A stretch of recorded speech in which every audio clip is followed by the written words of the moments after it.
저를 떠나버린 제 아내와 그 사람을 잊지 못하고 기다려온 저의 부끄러운 사랑 이야기를 들려드리려고 합니다. 아내를 향한 지고지순한 어쩌면 바보 같은 일편단심 러브 스토리를 시작하겠습니다. 전 27의 나이에 아버지의 세탁소를 물려받았습니다. 아버지는 10년 동안 희귀암을 앓다가 30여 년 전에 돌아가셨습니다. 아버지가 세탁소를 개업했던 55년 전만 해도 집 주변은 온통 판잣집이 모여있던 낙후된 동네였어요. 지금은 고층 아파트에 코인 빨래방이 들어올 정도로 개발이 됐는데 저희 세탁소는 옛날 모습 그대로여서 사람들이 하나같이 이 동네 명물이라고 저희 집을 소개할 정도랍니다. 정말 살아있는 골동품 같은 이 세탁소를 제가 떠나지 못하는 이유는 제 첫사랑이었던 아내 때문입니다. 아내와 전 25에 만나 3년 열애 끝에 28에 결혼을 했어요.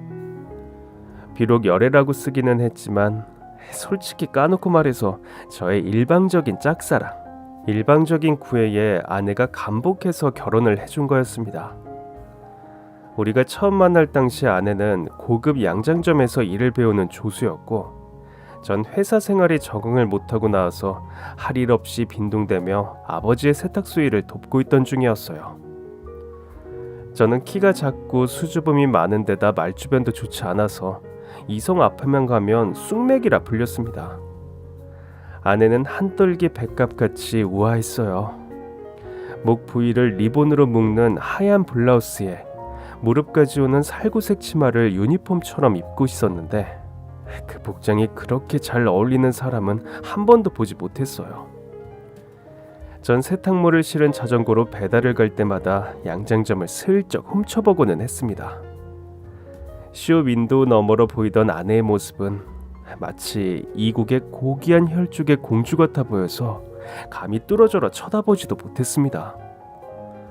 양장점 앞에서 속도를 줄여 천천히 달리며 겨우 곁눈질을 해서 그녀를 쳐다보고 벌개진 얼굴로 다시 자전거 페달을 밟고 가던 길을 갔습니다.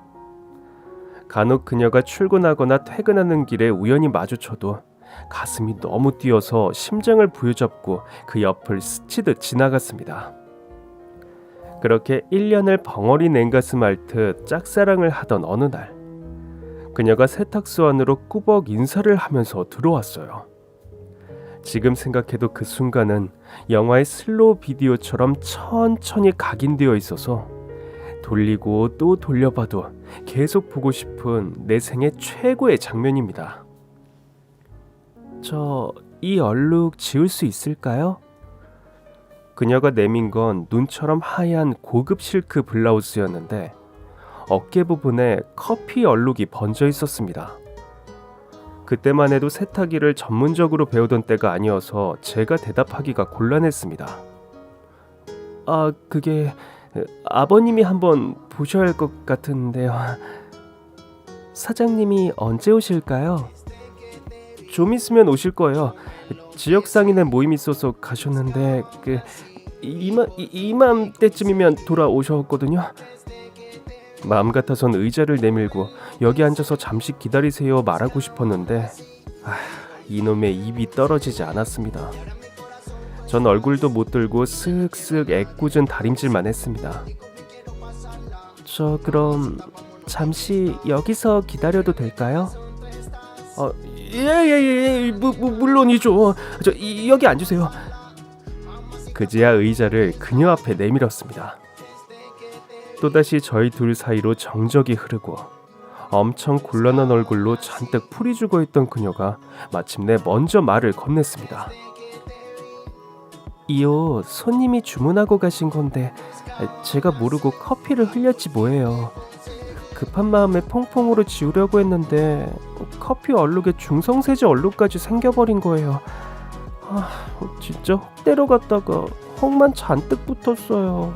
그녀가 속상한 듯이 삐죽삐죽 말하는 모양이 너무 귀여운 겁니다. 할 수만 있다면 당장 제가 세탁의 신이 되어 그녀가 걱정하고 근심하는 저 블라우스의 얼룩을 깨끗하게 지워주고 싶은데 그때까지만 해도 전 배달 아니면 다림질 정도만 하는 견습생이나 다름없었거든요. 왜 진작 아버지에게 세탁기를 제대로 배우지 않았던가 땅을 치며 후회했습니다. 저희 아버지가 베테랑이시니까요.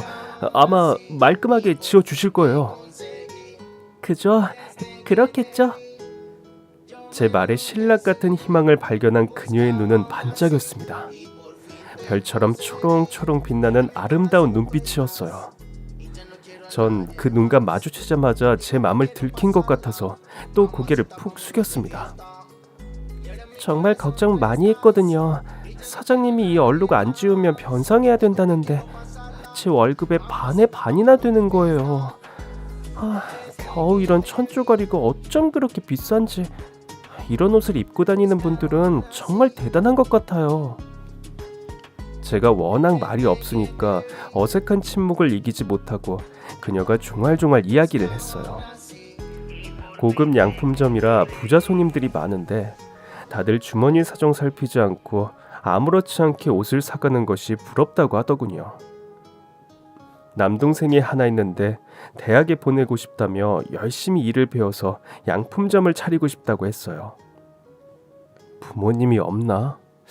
궁금했지만 역시 제 입은 무거웠습니다. 그때 아버지가 돌아오셨습니다. 실크 블라우스의 얼룩을 보시더니 어쩌다 이렇게 만들어서 실크는 실크만 단독으로 실크 드라이 해야 하는데 이거 물도 닦고 중성세제까지 최악이네 최악이야.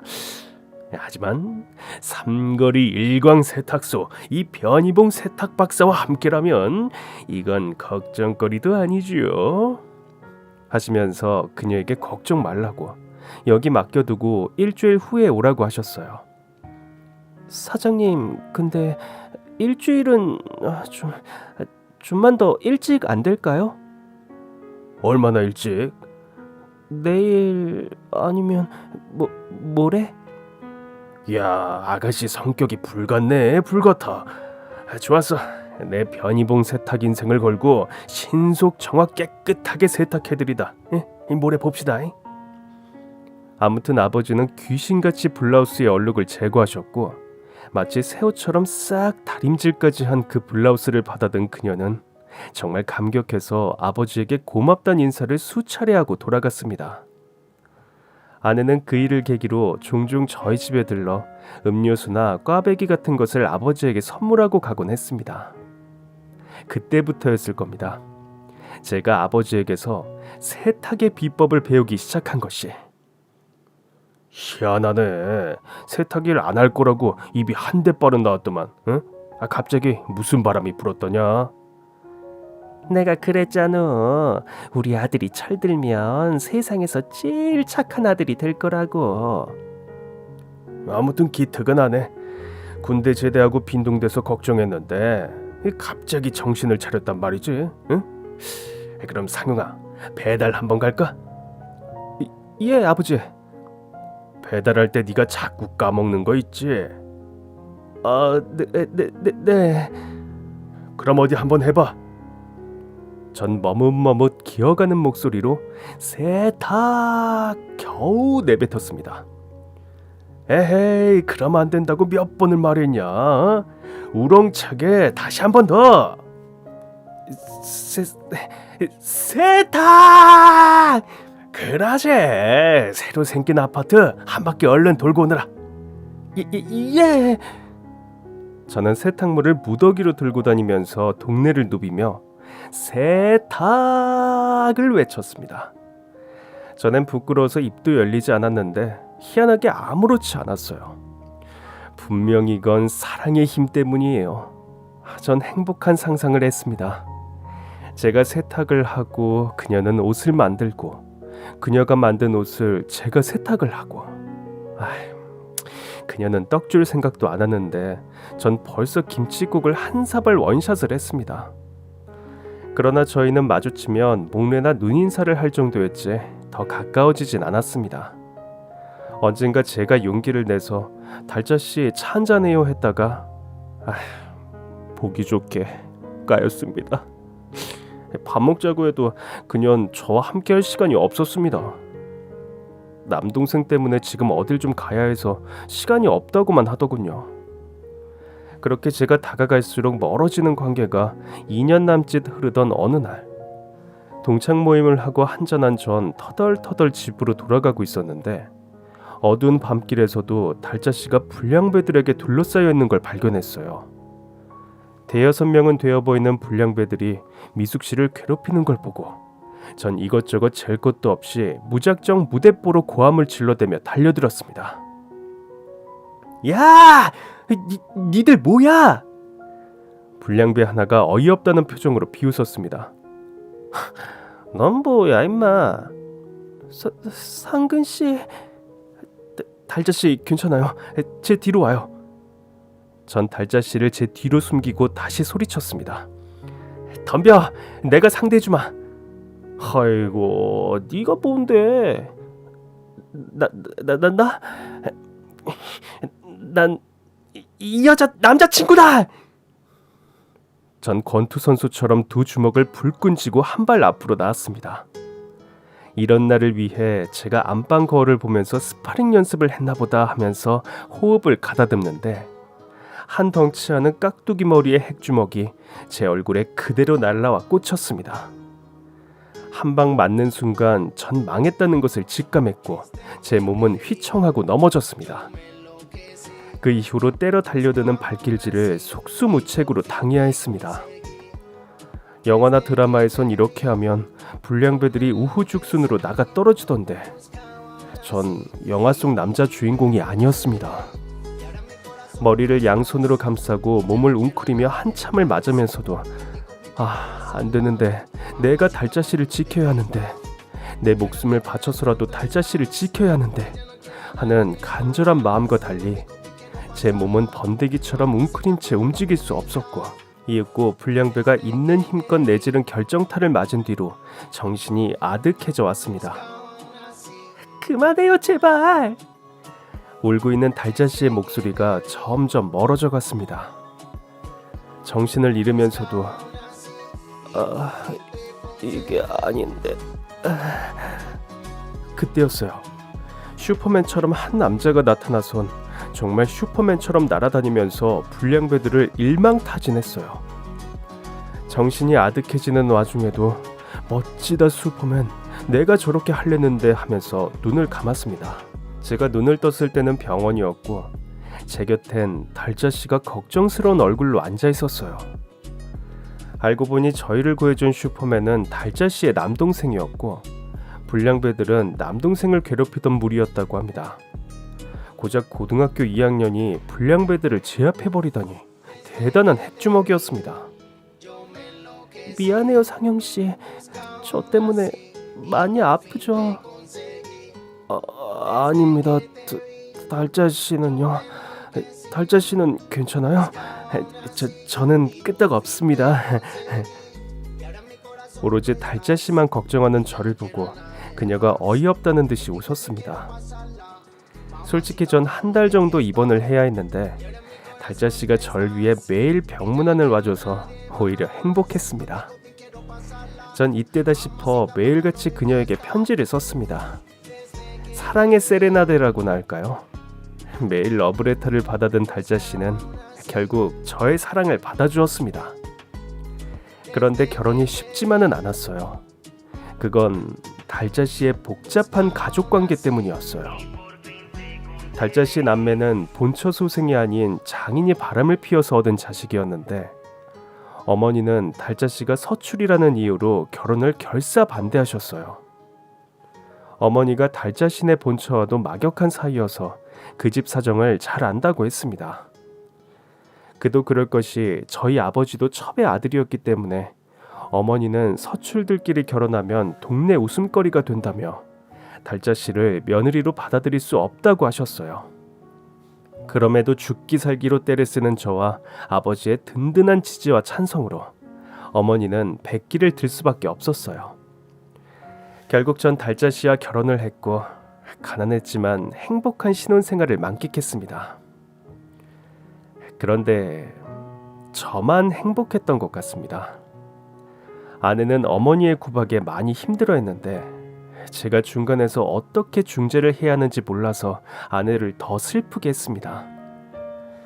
아내하고 결혼하고 나서 1년이 넘도록 아기가 없는 것도 아휴 저 피실비실 볼품없는 몸을 봐. 철에서 어디 애가 들어서겠냐고 라고 하면서 어머니는 아내 탓을 했고요. 아버지가 세탁약품 때문에 희귀암을 얻게 된 것도 아유 봐라 봐. 세 사람을 잘못 들이면 집안에 화가 닥치는 거야 라고 하면서 집안 내 모든 불행의 원인을 아내 탓으로 돌렸습니다. 제 아내가 양장점에서 야근을 하고 조금이라도 늦으면 아휴 저게 시엠이 일 부려 먹으려고 일부러 늦게 다니는 거지? 하면서 쌍심지를 켜고 고래고래 야단을 치셨습니다. 아내가 어머니 마음에 들려고 비싼 생일 선물을 준비하거나 용돈까지 챙겨드려도 그 모든 노력을 어머니는 깡그리 무시하셨습니다. 아버지가 병원으로 들어 누우시면서 제가 세탁소 일을 물려받게 되었고 아내도 양장점을 그만두고 저와 함께 옷수선을 하며 세탁 일을 도왔습니다. 사람들이 대량 생산되는 기성복을 사지 더 이상 양장점에서 옷을 맞추지 않았습니다. 아내는 양장점을 그만두기 얼마 전에 날 위해 직접 옷감을 재단하고 재봉질을 해서 양복 한 벌과 와이셔츠를 만들어 주었습니다. 그 양복을 입고 아내와 함께 가족 사진도 찍었는데 그건 늘 제 지갑 속에 간직하고 있습니다. 아무튼 전 아내와 함께 일하는 것이 그저 즐겁고 행복해서 아내가 제 곁을 떠날 거라곤 단 한 번도 상상해 본 적이 없었습니다. 아버지가 돌아가시던 해 내 생에 최악의 사건들이 연달아 벌어졌습니다. 아버지가 돌아가시고 어머니의 구박은 더 심해졌습니다. 그럴 때마다 전 어찌할 줄을 모르고 아내의 손을 잡고 잠시 밖으로 나와서 어슬렁어슬렁 산책을 했습니다. 조금도 수상한 낌새를 눈치채지 못했습니다. 그런데 그해 가을, 단풍이 붉게 물들어가던 10월, 어느 날 갑자기 아내가 사라졌습니다. 자고 일어났는데 느낌이 이상했어요. 평소와 다른 쎄한 느낌에 벌떡 일어나서 부엌으로 가봤습니다. 어머니가 된장국을 끓이고 계셨어요. 인사를 드리고 화장실 문을 열어보고 세탁소로 나가봐도 아내가 보이지 않았습니다. 좁은 집이라 숨을 곳도 마땅히 없는데 아내는 아무런 흔적도 없이 홀연히 사라졌습니다. 설마 하는 마음에 옷장 문을 열어보니 아내의 옷가지가 하나도 남아있지 않았습니다. 제가 얼마 전 선물했던 밍크 코트도 보이지 않았습니다. 어머니, 이 사람 어디 갔어요? 몰라, 내가 어떻게 알아? 나한테 보고하고 다니는 애냐? 나한테 말도 안 하고 나갈 사람이 아닌데. 어머니, 저 동네 한 바퀴만 돌고 올게요. 그러거나 말거나. 빨리 들어와. 아침 다 됐다.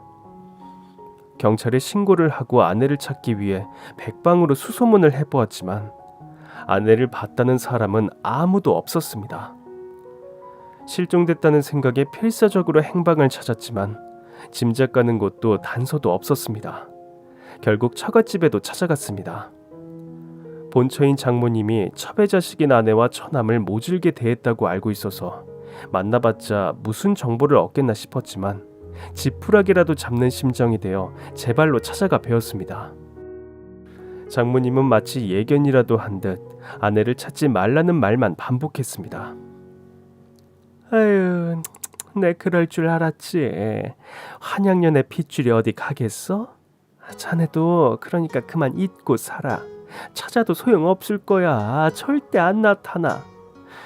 그러게 어머니 말을 들었으면 오죽 좋았니? 이게 다 자네 모친 말을 안 들어서 생긴 일이야. 별 소득이 없었습니다. 답답한 마음에 굿이라도 하면 찾을 수 있을까 하여 점집을 찾아가기도 했습니다. 보자 어디 보자. 행방불명이라. 아이고, 점괘가 행방불명이라고 나오네. 예? 행방불명이요? 그건 저도 알고 있는 사실이거든요. 그래서 온 거고요. 아유, 다시 보자. 아휴, 야 이거 조왕신에게 빌어야겠어. 조왕신이 놓아줬네. 응? 내가 비방을 알려주지. 근데 이 비방은 좀 세. 가격이 세다고. 조왕신이요? 어떻게 하면 되죠? 돈은 얼마든지 내겠습니다. 부엌에 가출한 사람의 바지를 거꾸로 걸어놓으라고 해서 아내의 바지를 찾았는데 어디에도 아내의 옷은 없었습니다. 아내가 옷을 다 싸가버렸더군요. 그래서 행여라도 아내가 만들어준 내 양복 바지를 거꾸로 걸어두었습니다. 조왕을 관장하는 신이 그 바지의 주인을 불러들여 바지를 바로 걸게 한다고 했는데 저에겐 소용없는 비방이었어요. 아무튼 돈을 그렇게나 줬는데도 소용이 없었습니다. 이제 잊어버려. 그런 년은 언제고 나갈 거라고 예상했고 미천한 주제에 가짜게 도도하게 구는 것도 꼴보기 싫었다. 달짜씨가 언제 그런 말 한 적 있어요? 말을 해야 하나? 옆에 애들 도망가는 건 뻔한 거 아니냐? 돈 때문이지 돈. 우리가 가난하다 이거지. 아휴, 지 주제도 모르는 년. 어머니 말이 맞는 것 같았습니다. 제가 가난해서 돈이 없어서 그녀를 행복하게 해주지 못해서 아내가 떠난 게 아닐까 싶었습니다. 전 그런 줄 알고 평생을 저 자신을 탓하며 살아왔습니다. 아내 없이 한 계절, 두 계절이 지나고 한 해, 두 해가 변하고 그렇게 시간이 속절없이 흘렀습니다. 주변에선 그런 여잔 이제 잊고 재혼을 해라, 중매를 서줄까 하는 사람도 많았지만 제 마음은 조금도 동하지 않았습니다. 언젠가 초등학교 여자 동창이 돌싱이 되어 고향으로 돌아왔는데 갑자기 저희 집에 들락거리기 시작했습니다. 보험 설계를 하는 자산관리사로 일하는데 수완이 좋아서 제법 목돈도 모았고 이혼하면서 위자료도 두둑이 받았다고 하더군요.